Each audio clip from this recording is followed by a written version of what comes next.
Hello friends, welcome to our channel toppers education point. Welcome to our science series. हम एक science series continue कर रहे हैं जिसमें हम क्लास 6 की एनसीईआरटी की साइंस की बुक को कंप्लीट कर रहे हैं। क्लास 5 की वीडियोस आप प्लेलिस्ट में जाके चेक कर सकते हैं। तो चैप्टर 2 तक हम ऑलरेडी कर चुके हैं इसमें क्लास 6 की बुक का। अभी हम चैप्टर 3 कंप्लीट करने जा रहे हैं जिसका नाम है फाइबर टू फैब्रिक। हिंदी में इसका नाम है तंतु से वस्त्र। फाइबर का मीनिंग होता है तंतु और फैब्रिक का मतलब होता है वस्त्र। इसमें मैं आपको ओवरऑल व्यू दूंगी कि क्या चैप्टर में बताया गया है, प्लस आपके एग्जाम के पॉइंट ऑफ व्यू से क्या क्या चीज़ें इंपॉर्टेंट हैं वो हम करेंगे। और इसमें आप कुछ मिनट्स में ही अपने चैप्टर्स को कंप्लीट भी कर पाएंगे।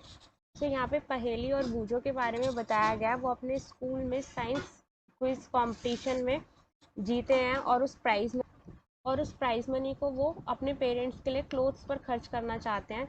They saw a large variety of cloth materials. उन्होंने लार्ज वेराइटी में क्लॉथ मटेरियल्स देखे और वो जाके शॉप पे क्या हो जाते हैं, कंफ्यूज हो जाते हैं। तो शॉपकीपर उनको क्या करते हैं, एक्सप्लेन करते हैं कुछ कपड़ों के बारे में, कुछ फैब्रिक्स के बारे में, कि जैसे जिसमें से कुछ कॉटन थे, कुछ सिंथेटिक थे, जैसे और कुछ वहाँ पे उन्होंने वुलन मफलर्स देखे, शॉल्स देखे। तो फिर जैसे शॉपकीपर ने उनकी हेल्प की तो उससे उनको काफ़ी हद तक चीज़ें समझ में आई। और जैसे ही फिर उन्होंने कर्टेन्स, टेबल क्लॉथ्स और टावल्स, इन सब चीज़ों को देखा तो उनकी जो समझ थी वो थोड़ी सी उन्हें क्लियर हुई कि हाँ, जो सारी की सारी चीज़ें हैं वो डिफरेंट डिफरेंट फाइबर से बने हुए हैं, डिफरेंट डिफरेंट तरीके के कपड़े हैं।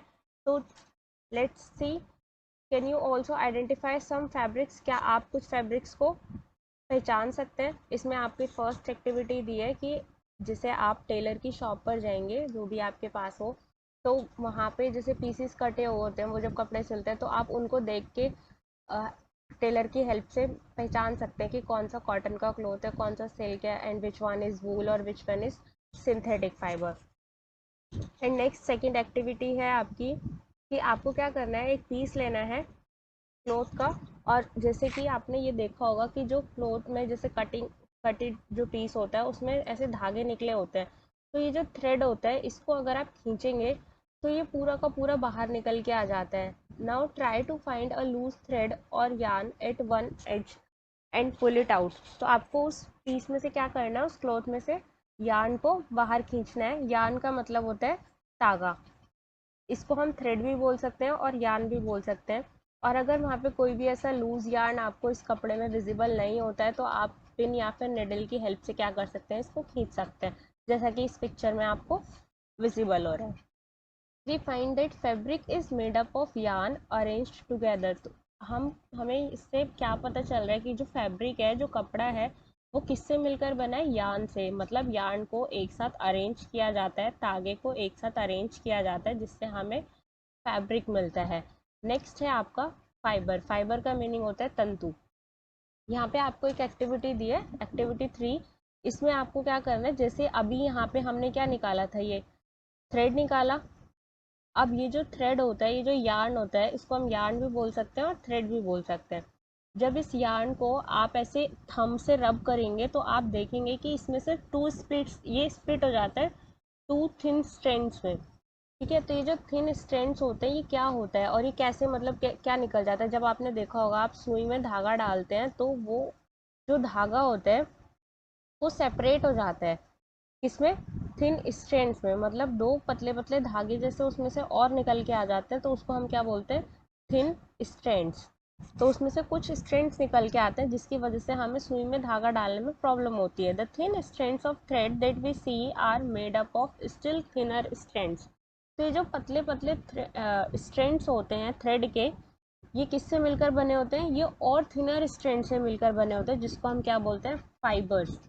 इसका मतलब क्या, कि जो यार्न है, यार्न से आपका क्या बन रहा है, फैब्रिक बन रहा है। और प्लस इसमें ये जो आपका यार्न है ये भी किससे मिलकर बना है, थिन स्ट्रैंड से। और इन स्ट्रैंड्स को ही हम फाइबर्स बोलते हैं। ठीक है, यहाँ पे चीज़ें क्लियर होनी चाहिए आपको। Fabrics are made up of yarns and yarns are further made up of fibre. Fabric जो होता है, मतलब कपड़ा आपका यार्न से मिलकर बनता है और यार्न फाइबर से मिलकर बनता है। The fibers of some fabrics such as cotton, jute, silk and wool are obtained from plants and animals. जैसे यहाँ पे ये कुछ फैब्रिक्स के जो है आपको एग्जांपल्स दिए हैं, लाइक कॉटन है, जूट है, सिल्क है, वूल है। ये आपको कहाँ से मिलते हैं? प्लांट से और एनिमल से। तो कॉटन और जूट एग्जाम्पल हैं किसके? जो हमें आपको प्लांट से मिलते हैं। तो वो चीज़ें जो हमें प्लांट्स और एनिमल से ऑब्टेन्ड होती हैं उनको हम बोलते हैं नेचुरल फाइबर, जिसके एग्जाम्पल है। तो यहाँ पे अगर आपसे पूछा जाए which one is natural fibre, अगर आपको ऐसे 4-5 ऑप्शन देंगे तो आप आइडेंटिफाई कर पाएंगे। ये अंडरलाइन कर लीजिए, cotton, jute, silk and wool are natural fibres. जो फाइबर हमें प्लांट से या फिर एनिमल से मिले we will call it natural fibre.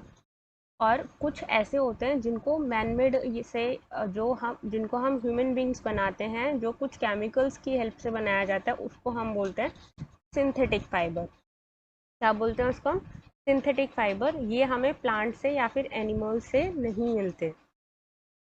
Cotton and jute are the examples of fibres obtained from plants.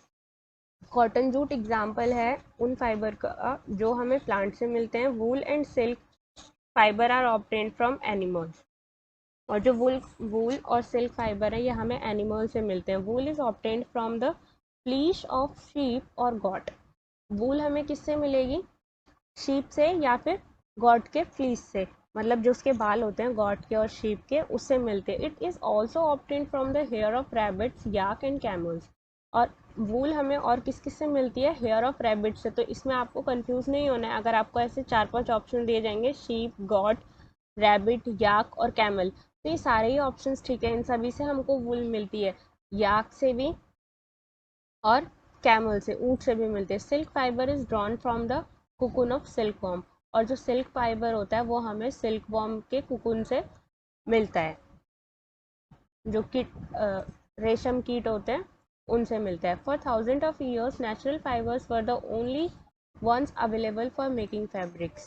In the last 100 years or so, fibers are also made from chemicals. देखिए ये सारे क्या थे जो हमें प्लांट से और एनिमल से मिल रहे थे? ये थे नेचुरल फाइबर, प्राकृतिक रे से। और सिंथेटिक फाइबर को हम बोलते हैं संश्लिष्ट तंतु, जो हम केमिकल्स की हेल्प से बनाते हैं, जिनको हम ह्यूमन बींग्स बनाते हैं। इसके एग्जांपल है आपको पॉलिस्टर और नायलॉन और एक्रेलिक। ये तीनों ऑप्शंस है, polyester, nylon and acrylic. Some plant fibres. अब कुछ प्लांट फाइबर्स जो हमें प्लांट से मिलते हैं, इसमें सबसे पहले हम पढ़ने वाले हैं कॉटन के बारे में। Cotton plants are usually grown at places having black soil and warm climate. Cotton के प्लांट्स कहाँ पे उगाए जाते हैं? जहाँ पे ब्लैक सॉइल मिलती है और वार्म क्लाइमेट आता है। ये 1 मार्क में क्वेश्चन आ जाता है कि जो कॉटन के प्लांट्स होते हैं वो कहाँ पर उगाए जाते हैं या फिर इनके लिए कौन सी सूटेबल कंडीशंस होती हैं। तो ब्लैक सॉइल हो और वार्म क्लाइमेट हो, तो यहाँ पे अच्छे से कॉटन की खेती की जा सकती है। द फ्रूट्स ऑफ द, और यहाँ पे ये क्वेश्चन है, some states of our country. आपको ऐसे स्टेट्स के नाम सर्च करना है कि कहाँ पर कॉटन उगाई जाती है। The fruits of the cotton plant are about the size of a lemon. देखो जो कॉटन प्लांट का जो फ्रूट होता है उसको हम बोलते हैं कॉटन बॉल्स। क्या बोलते हैं हम उसको? Cotton balls. ये किसके साइज़ के जैसे होते हैं? एक लेमन के साइज़ के होते हैं। और जो कॉटन का जो फ्रूट होता है उसको हिंदी में बोलते हैं कपास गोलक। कॉटन बॉल्स को हिंदी में बोलते हैं हम कपास गोलक।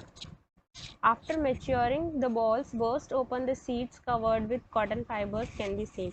और जब ये कॉटन बॉल्स जो फ्रूट होता है कॉटन प्लांट का, जब ये मेच्योर हो जाता है तो ये बॉल क्या होती है? बर्स्ट हो जाती है।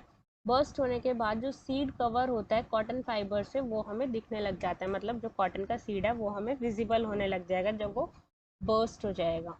ठीक है। हैव यू एवर, और ये देखिए यहाँ पे फील्ड ऑफ कॉटन प्लांट, ये कैसा दिख रहा है? जैसे पूरे के पूरे खेत में क्या कर दिया? बर्फ सारे में फैला दिया। From these balls cotton is usually picked bye hands. और इन बॉल से जो है, जो कॉटन बॉल्स के बारे में अभी हमने पढ़ा, इनसे कॉटन जो है हम हाथ से सेपरेट कर सकते हैं, निकाल सकते हैं। Fibres are then separated from the seeds by combing. और जो सीड से हम फाइबर को कैसे अलग करेंगे? कॉम्बिंग के through. This process is called ginning of cotton. और इस प्रोसेस को हम बोलते हैं ginning of cotton, that means कपास ओटना। हिंदी मीडियम में कपास ओटना बोलेंगे इसको। Ginning was traditionally done by hand, इनको हिंदी में बोलते हैं कंकटन, एंड इस प्रोसेस को हम बोलते हैं ginning of cotton, that means कपास ओटना। Ginning was traditionally done by hand, these days machines are also use for ginning. जब पुराने टाइम पे इसको हाथ से किया जाता था, बट अभी क्या है, मशीन से। ये देखिए गिनिंग ऑफ कॉटन की पिक्चर दी हुई है। यहाँ पे हम पढ़ेंगे जूट के बारे में। जूट भी क्या है, हमारा नेचुरल फाइबर है। Jute fibre is obtained from the stem of the jute plant. ये क्वेश्चन बनता है कि जो जूट है वो हमें प्लांट के किस पार्ट से मिलता है, दैट मीन्स वो किससे मिलता है, स्टेम से। जूट प्लांट के स्टेम से हमें जूट मिलता है। It is cultivated during the rainy season. किस सीजन में हम इसको काटते हैं, तो रेनी सीजन में। In India jute is mainly grown in West Bengal, Bihar and Assam. तो जूट हमें कहाँ पे मिलता है, वेस्ट बंगाल में, बिहार में और असम में। तो ये यहाँ से 3 क्वेश्चंस बन रहे हैं। स्टेम से हमें जूट प्लांट के स्टेम से हमें जूट मिलेगा। किस सीजन में कल्टिवेट करते हैं, रेनी सीजन में। और कहाँ कहाँ पे पाया जाता है ये, West Bengal, Bihar and Assam. The jute plant is normally harvested when it is at flowering stage. The stems of the harvested plants are immersed in water for a few days. The stem rot and fibers are separated by the hand.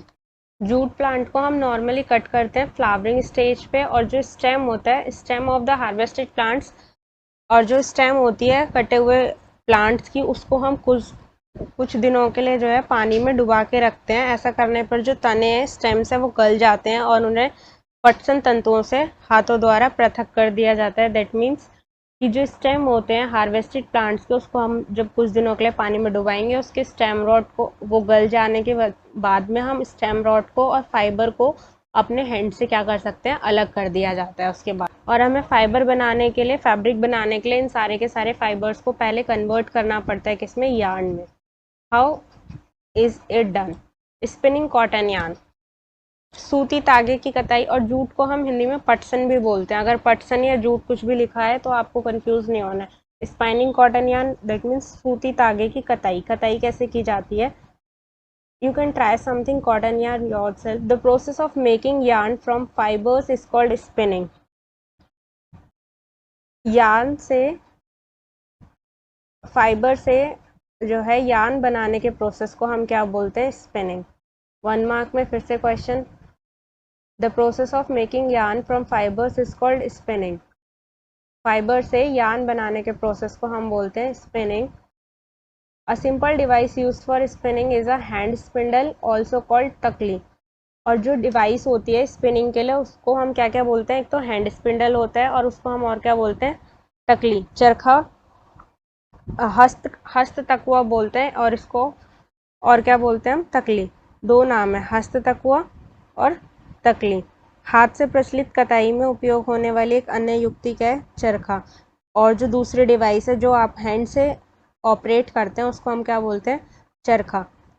तो एक simple device है spinning के लिए, जिसको हमने क्या बोला, हस्त तकुआ हिंदी में बोलते हैं और इंग्लिश में बोलते हैं हैंड स्पिंडल, और इसी को हम तकली भी बोलते हैं। और एक हैंड डिवाइस जिसको जो हम हैंड से ऑपरेट करते हैं, उसको हम बोलेंगे charkha. Use of charkha was popularised by Mahatma Gandhi as a part of independence movement. आप सभी को पता है कि जो चरखा है वो महात्मा गांधी के द्वारा पॉपुलराइज करा गया था। और महात्मा गांधी ने क्या कहा था, खादी को जो है प्रमोट किया था, जो हाथ से बने हुए होते हैं जो, और इंडिया में बने हुए होते हैं। और जो ब्रिटेन की मिलों में बने हुए कपड़े थे उनका बहिष्कार किया था। और उन्होंने क्या किया, खादी को प्रमोट किया। The government of India constitute